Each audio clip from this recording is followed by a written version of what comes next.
दत्तनगर में हैं डॉक्टर सत्यपाल सिंह और मुझे यहाँ पर एक ख़ास बात ये दिखी, जब आपका अभिवादन हो रहा था, आपका सम्मान किया जा रहा था, जो फूल मालाएं आपके गले में डालने की बात थी, आप बुजुर्गों के गले में डाल रहे हैं। देखिए, मेरा ऐसा है कि मैं संदीप जी, जो बुजुर्ग आदमी मेरी उम्र से ज़्यादा उम्र के लोग हैं, मैं पहले से उनके गले में डालता हूँ और उनका आशीर्वाद लेता हूँ। और ये उन्हीं लोगों का आशीर्वाद है कि मैं यहाँ का प्रतिनिधित्व कर रहा हूँ और आगे मुझे उनका आशीर्वाद चाहिए। मैं उस संस्कार में पला हूँ जहाँ हमको ये सिखाया गया कि अगर जो है अभिवादनम शीलस्य नित्यम वृद्धो पशु विनय चत्वारो तस्य वर्धन्ते आयुर्विद्या। वृद्ध लोगों को, अपने से सीनियर लोगों को, उनको अभिवादन करने से, उनका सम्मान करने से चार बातें बढ़ती है। आयु बढ़ती है, विद्या बढ़ती है, धन और वैश्यता बढ़ती है। इसलिए उनका आशीर्वाद लेता हूँ। और यहाँ पर आपने दत्तनगर का जिक्र किया कि भगवान के नाम पर है, ये कहीं ये आपकी आस्था है, संस्कार हैं, या दरअसल आप हिंदू मुस्लिम कार्ड भी कुछ खेल रहे हैं? मैं ईश्वर का अटूट विश्वासी हूँ। ये सारा जो खेल है सब ईश्वर का खेल है। और दत्त भगवान का नाम आपने सुना होगा। दत्त भगवान के नाम पर जो है भगवान का दिया हुआ, भगवान का जो है दत्तात्रेय स्वामी जो गुसाइयों के गुरु, उनसे ही प्रणाली चली मारी, उसी के नाम पर ही है। इसलिए मैंने कहा कि भगवान के नाम पर है, तो भगवान के नाम पर जिस गांव का होगा तो सब जो सच्चाई के लिए खड़े हो जाएंगे और देश के लिए खड़े हो जाएंगे। मेरे साथ हैं बागपत से बीजेपी के उम्मीदवार, मौजूदा सांसद और केंद्रीय मंत्री डॉक्टर सत्यपाल सिंह। और डॉक्टर सत्यपाल सिंह के बारे में आपको बता दूं, ये खाकी पहना करते थे, मुंबई पुलिस के कमिश्नर थे। 2014 में खाकी उतार कर खादी पहन ली और जायंट किलर भी साबित हुए। अजीत सिंह को ना सिर्फ हराया बल्कि बागपत में तीसरे नंबर पर ढकेल दिया। आज doctor Satyapal Singh two cornered fight है, ये स्ट्रेट फाइट है, 3 कॉर्नर्ड फाइट नहीं है। 2014 के मुकाबले 2019 ज्यादा मुश्किल साबित होगा? मुझको ऐसा नहीं लगता है। पिछले 5 वर्षों के अंदर इस क्षेत्र की जनता ने जो मुझे आशीर्वाद दिया था, उस आशीर्वाद के कारण मैं इस क्षेत्र में जितना काम करा सका 5 वर्षों में, इतना काम पिछले 50 वर्षों में नहीं हुआ। पिछली दफा 3 जगह वोट बट गए, इस बार सीधा सीधा मुकाबला है। उसी की मैं बात कर रहा हूँ। पिछली बार वोट बटे थे, ये बात सही है कि अलग अलग प्रत्याशी थे, और ये बात लोगों को मालूम है कि मेरे सामने कौन खड़ा है, उनको कौन चाहिए, उनको इस धरती में पैदा होने वाला, यहाँ बड़ा हुआ, यहाँ पढ़ा, उनके लिए काम करने वाला, उनके लिए उनके सुख दुख में शरीक होने वाला सांसद चाहिए। दूसरे तब वे लोग हैं जो अपने परिवार को बचाने के लिए, पार्टी को बचाने के लिए लड़ाई कर रहे हैं। और यहाँ के लोग, विशेष रूप से युवा, पूरी तरह से जागृत हो चुके हैं। वो अपना भविष्य बनाना चाहते हैं, केवल भावना के साथ नहीं। भावना के साथ पिछले कई दशकों में यहाँ के युवकों के साथ जो हुआ, मैं तो एक किस्म से कह सकता हूँ कि हादसा जो हुआ, यहाँ के नौजवानों को ठीक से मार्गदर्शन करने वाला नहीं था। किसी नेता को आपने सुना नहीं होगा पुराने ने यहाँ के बच्चों को सही जो है पाठ देते, सही लेसन सिखाते। मैं तो यहाँ का संकल्प एक लेकर के आया हूँ। पॉलिटिक्स मेरा कोई पुश्तैनी धंधा नहीं है। वे लोग पुश्तैनी धंधा और अपनी पॉलिटिकल विरासत बचाने की प्रयत्न कर रहे हैं, लेकिन यहाँ के लोगों ने अभी ठाना है, उनको डॉक्टर सत्यपाल सिंह चाहिए, बागपत में सत्यपाल सिंह चाहिए, और देश में नरेंद्र मोदी चाहिए। आपने नरेंद्र मोदी का जिक्र किया। 2014 में एक नरेंद्र मोदी के नाम की लहर चल रही थी, क्या वो लहर बरकरार है? मुझे वो वैसी लहर, मैं 2014 में भी इस इलाके में घूमा, वैसी लहर अभी नहीं दिख रही। देखिए, आप जो है 2017 की बात अगर करें, 2017 का जब असेंबली इलेक्शन यहाँ पर हुआ, तब भी कोई ऊपर को दिखाई नहीं दे रही। बिल्कुल सही कह रहे हैं। लेकिन अंदर सुनामी थी, और ऐसा ही इस बार भी होगा। जिस प्रकार से राष्ट्रवादी की लहर कश्मीर से लेकर कन्याकुमारी तक और आसाम से लेकर गुजरात तक दौड़ रही है, लोगों के दिलों को छू रही है, जिस प्रकार से नरेंद्र मोदी जी ने ये दुनिया को दिखा दिया कि ऐसा भी प्रधानमंत्री हो सकता है, एक इतना मजबूत प्रधानमंत्री जो इस देश की मिट्टी की शपथ खा लेता है और न देश को झुकने देगा, न देश को थमने देगा, और इसलिए सारा देश की जनता उनके साथ है। और उन्हीं का आशीर्वाद मुझे भी मिला है, और मैं इस पूरे विश्वास के साथ कह सकता हूँ, जो विश्वास जो पार्टी के वरिष्ठ नेतृत्व ने मेरे अंदर दर्शाया है ये पूरा होगा, क्योंकि बागपत की जनता मेरे साथ है, कमल के फूल के साथ है। पिछली दफा 2014 में नरेंद्र मोदी ने बड़ौत में एक बहुत बड़ी जनसभा की थी, इस बार वो नहीं आ रहे, क्यों? देखिए, ये तो पार्टी तय करती है, जहाँ प्रधानमंत्री की जरूरत होती है या नरेंद्र मोदी जी की जरूरत होती है। पार्टी आश्वस्त है आपकी जीत को लेकर? ऐसा मेरा विश्वास है, मैं भी आश्वस्त हूँ और यहाँ की जनता भी आश्वस्त है। ये मेरी जीत और हार नहीं, ये जनता की जीत और हार का फैसला होगा। 2014 में भी मैंने किसी को नहीं हराया, बागपत की जनता ने उनको हराया, जो पिछले कई दशकों तक उन लोगों के साथ धोखाधड़ी करते रहे और करते रहे, उनके बारे में कभी सोचा नहीं। मेरा विश्वास है कि 2019 का चुनाव उससे भी अच्छा रिजल्ट लेकर के आएगा। हमारे साथ सत्यपाल सिंह जी मौजूद हैं और इस वक्त हम बड़ौत से बागपत की तरफ जा रहे हैं। सबसे बड़े चुनावी मुद्दे क्या हैं इस बार?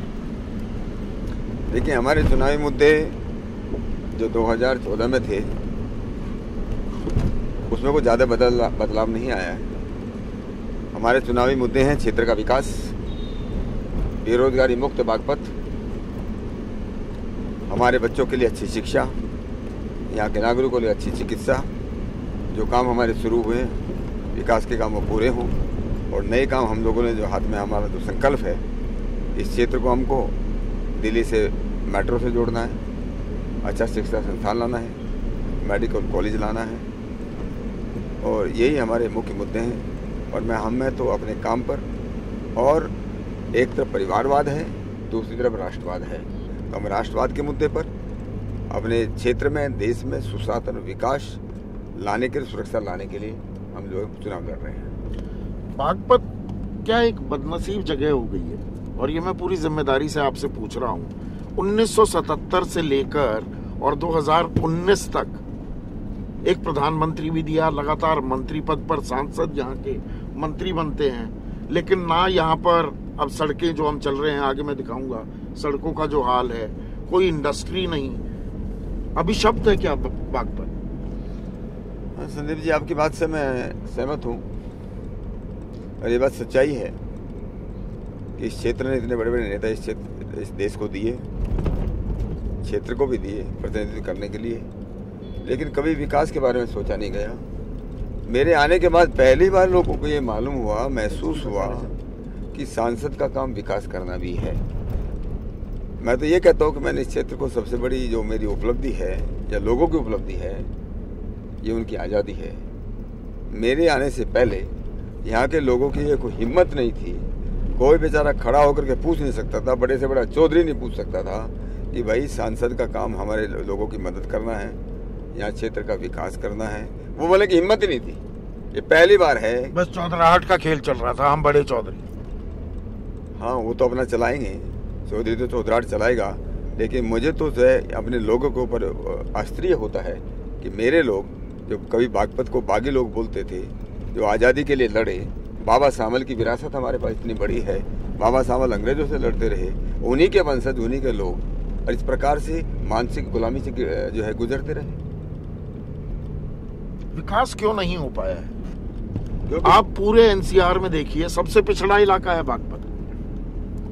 ये तो जो पहले यहाँ जो प्रतिनिधि थे वो इस बात का जवाब देंगे। मैं जब से आया हूँ और पिछले 5 वर्षों के अंदर आप लोगों से पूछेंगे भी, विरोधी पक्ष के लोग भी ये बोलते हैं कि विकास हुआ है। मैं इन 5 वर्षों में 50 काम आपको गिनवा सकता हूँ, और विरोधी पक्ष वाले पिछले 50 साल में 5 काम नहीं गिनवा सकते हैं। और इसलिए इस बात का जवाब वे लोग देंगे कि उन्होंने इस बात के लिए क्यों नहीं किया। हो सकता है एक हमारे बड़े नेता का यहाँ के एक इंटरव्यू छपा था, उन्होंने उनसे जब सवाल पूछा गया, पत्रकार ने सवाल पूछा कि यहाँ के लोग आपसे क्यों हटते जा रहे हैं, उन्होंने एक जवाब दिया है, लिखित में है, ये पत्रिका में छपा है कि यहाँ के लोग अभी शिक्षित होने लगे हैं। यहाँ के लोग अभी शिक्षित होने लगे तो हटने लगे हैं। ये लोगों की सोच थी, तो विकास की बात ही नहीं होती। हम जिस सड़क पर चल रहे हैं सत्यपाल जी, इससे 5 किलोमीटर जमुना पार कीजिए और दिल्ली चंडीगढ़ हाईवे है, 35 साल 40 साल से बना हुआ है। यहाँ पर अभी देखिए काम चल रहा है, क्यों? तो यही मेरा प्रश्न है, क्या ये मेरे ही जिम्मे था आने के बाद? कि यहाँ सड़कें अच्छी बने।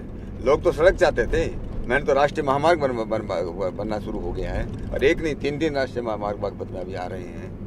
तो मैं तो जब से आया हूँ पूरी ईमानदारी के साथ कि क्षेत्र के अंदर अच्छी रोड सड़कें बने, अच्छे पुल बने।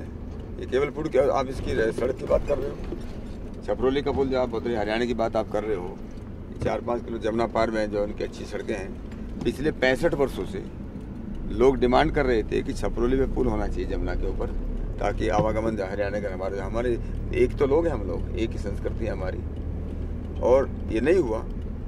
ये भी जो है मुझे सांसद बनने के बाद इस पर मैंने काम शुरू किया। और देखिए कितनी बड़ी बात है, ये 2 राज्यों के बीच का जो पुल बनता है, दोनों सरकारें 50-50% पैसा देती है।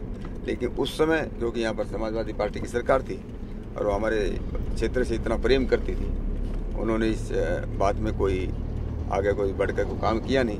पूरा का पूरा 100% पैसा हरियाणा सरकार दे रही है, क्योंकि सौभाग्य से हरियाणा में भारतीय जनता पार्टी की सरकार हो गई थी।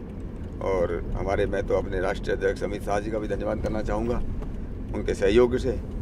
और हरियाणा के CM जो है माननीय मनोहर खट्टर जी हैं, उन्होंने कहा कि पूरा का पूरा पैसा मेरे पुल अभी बन रहा है। तो मैं तो जब से आया हूँ तब से ईमानदारी के साथ प्रयत्न कर रहा हूँ कि क्षेत्र का चहुमुखी विकास हो। इंडस्ट्रीज कब लगेंगी यहाँ पर? बस गन्ना ही बोते रहे?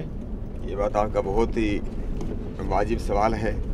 देखिए, इंडस्ट्री लगाने के लिए, उद्योग धंधे लगाने के लिए आपको अच्छे वो चाहिए, इंफ्रास्ट्रक्चर चाहिए, अच्छी सड़कें चाहिए, अच्छी ट्रेन चाहिए, 24 घंटे बिजली चाहिए, और सबसे बड़ी बात यह है वहाँ अच्छी सुरक्षा चाहिए।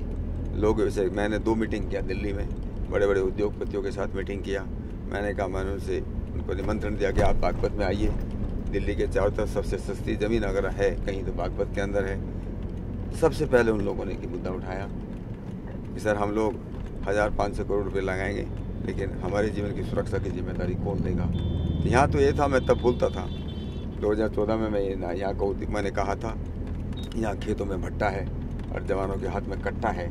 उनके कट्टे के कारण जो है यहाँ की संस्कृति का दुर्भाग्य इस बात का क्षेत्र का ये रहा कि यहाँ के नेताओं ने, यहाँ के जो प्रतिनिधि रहे हैं, उन लोगों ने कभी भी, आप इतिहास उठा करके देखिए, उनके भाषण सुनिए, उनके आप पत्रकार उनको देखिए, कभी भी उन्होंने कहीं संसद में बोला हो, किसी मीटिंग में बोला हो, किसी कॉलेज या यूनिवर्सिटी में बोला हो कि यहाँ के बच्चों का भविष्य कैसे बनेगा, यहाँ के बच्चे कैसे अच्छे शिक्षित हों, कैसे उनका कैरियर बने, इस बात पर कभी जिक्र तक नहीं किया। और इसलिए मैं कहता हूँ, जब उद्योग धंधों की हम बात करते हैं, इसलिए हमारे बच्चे ठीक से पढ़े नहीं, और पढ़ भी लिख लिए, उनको कोई रोजगार नहीं, आपराधिक प्रवृत्ति में हो गए। और तो और मैं इस बात का भी मैं कहना चाहूँगा, हमारी जो यहाँ के जो नेता रहे हैं, उन्होंने यहाँ के बच्चों को अपराधी बनाने का काम किया है। उनको कहा, अरे चुनाव लड़ना तो आप जानते ही हो, इलेक्शन कैसे होता है आपको सबको मालूम ही है, इसका मतलब क्या बूथ कैप्चरिंग करो। आप सिराजीत सिंह पर, जयंत चौधरी पर आरोप लगा, गरीब आदमी को जो है, गरीब आदमी को वोट न डाल पाए, यही इस प्रकार चलता था। आपको मालूम है, ये तो अच्छी बात है कि आप इस क्षेत्र के रहने वाले हैं, आपको ये अच्छी सब बातें मालूम है कि यहाँ पर क्या चलता रहा, क्या गरीब लोग। मेरे इलेक्शन के अंदर 2014 में एक 48 साल का जैन परिवार, जब मैं उससे मिलने गया, उन्होंने कहा कि सर पहली बार आपके इलेक्शन में हमने वोट डाली। 48 साल का आदमी बोलता है। बेचारे जो है इलेक्शन छोड़ करके जो है तीर्थ यात्रा पर निकल पड़ते थे। उनको मालूम था अगर वो अपने मन से वोट डालेंगे तो लोग डालने नहीं देंगे, बाद में गुंडागर्दी करेंगे।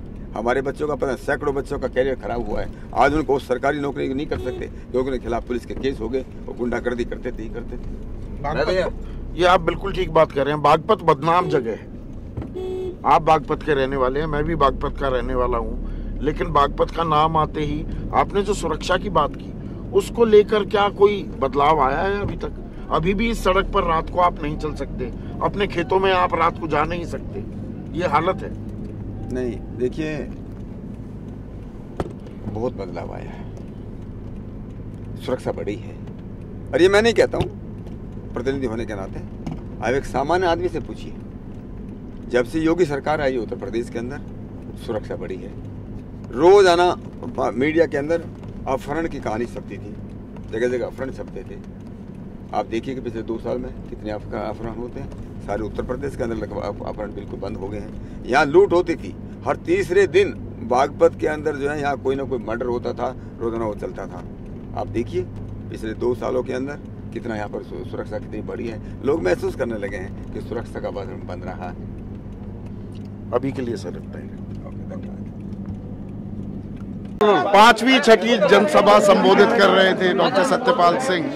मुझे एक बात यहाँ पर बड़ी दिलचस्प लगी, कल मैं जयंत चौधरी के साथ भी था, तो मंच पर सपा, बसपा, रालोद, विधायक, पूर्व विधायक, जिला अध्यक्ष, तमाम लोग, आप अकेले घूम रहे हैं, आपके विधायक कहाँ हैं, वो आपके साथ क्यों नहीं? हमारी पार्टी ने ये तय किया है कि जो भी पार्टी के मुख्य कार्यकर्ता हैं, हम सब कार्यकर्ता हैं, सांसद भी कार्यकर्ता है, विधायक भी कार्यकर्ता है। हमारी पार्टी के उपाध्यक्ष हैं, महामंत्री हैं, पूर्व अध्यक्ष हैं, सबको अलग अलग क्षेत्र दिया गया है ताकि अपने अपने क्षेत्र में घूम करके हम ज़्यादा से ज़्यादा गाँव में ज़्यादा से ज़्यादा प्रचार कर सकें। सब विधायक अपने साथ हैं, पूरी पार्टी है, पूरी पार्टी का जो आशीर्वाद अपने साथ। विधायकों में कोई मनमुटाव तो नहीं कि वो आपके साथ पूरा समर्थन नहीं दे रहे? आप बसपा के पूर्व विधायक और रालोद के पूर्व विधायक अपनी पार्टी में आपने सम्मिलित कर लिया, अपने विधायक घर का बेदी लंका ढाई का काम तो नहीं कर रहे? जो लोग अच्छे हैं वो भारतीय जनता पार्टी के साथ जुड़ रहे हैं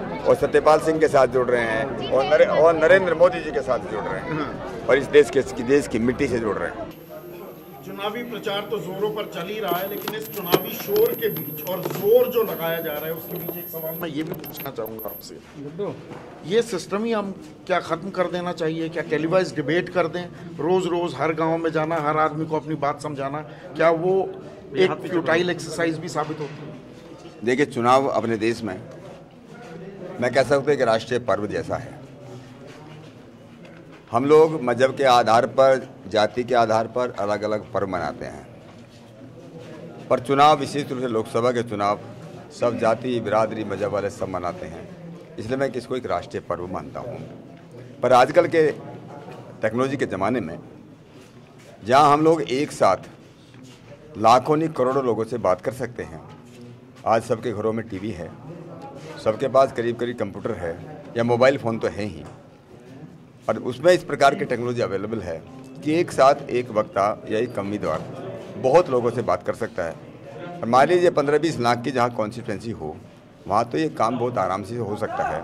मुझे लगता है कि हमारे उसमें ऐसा नहीं करते हुए इस देश के, जिसको मैं नेशनल वेस्टेज बोलता हूँ, कितनी गाड़ियाँ लगती हैं, कितने लोग घूमते हैं, कितना हमारा डीजल पेट्रोल लगता है, कितना उसका पोल्यूशन होता है, कितने लोगों का, जिसको मैन आवर हम बोलते हैं, मैन आवर जो वो ख़राब होते हैं, लोग अपना काम छोड़ करके कैंडिडेट के साथ खड़े हो जाते हैं, घर घर जा कर के प्रचार और प्रसार करते हैं। अगर उसकी जगह हम लोग जितने भी उम्मीदवार हैं क्षेत्र में सबको इकट्ठा करें, एक टीवी डिबेट करें, कुछ लोग इकट्ठे हो जाएं, हम लोग पहले से एडवांस में सब लोगों को सूचना दें, किसी को सवाल पूछना हो अपने घरों से सवाल पूछ सकते हैं, मोबाइल से सवाल पूछ सकते हैं, और लोग उस डिबेट को अगर देखेंगे वो केबल पर चले, टीवी पर चले, हमारे मोबाइल फ़ोन पर चले, आज फेसबुक का ज़माना है, आज जो है ट्विटर का ज़माना है, उस पर लाइव उसको अगर देख लें तो लोग अपना मन बनाएंगे। मुझको लगता है इससे, जहां हम लोग, हमारे देश के प्रधानमंत्री जी चाहते हैं कि देश में मेरा केवल एक ही इलेक्शन हो, ग्राम प्रधान से लेकर के लोकसभा तक, मुझे लगता है कि अगर उसमें टेक्नोलॉजी का वो कर दिया जाए, एक साथ भी किया जाए, लेकिन मुझे लगता है अगर इस टेक्नोलॉजी का प्रयोग किया जाएगा, इससे जो है लोगों का बहुत टाइम बचेगा, प्रदूषण बचेगा और हमारे रिसोर्सेज बचेंगे, ऐसा मेरा विचार है। परंपरागत तरीके हमें छोड़ने चाहिए, तकनीक का इस्तेमाल करना चाहिए। परंपरागत तरीके छोड़ करके हमको तकनीकी का प्रयोग करना चाहिए, और यही इस समय की मांग है और युग की डिमांड है।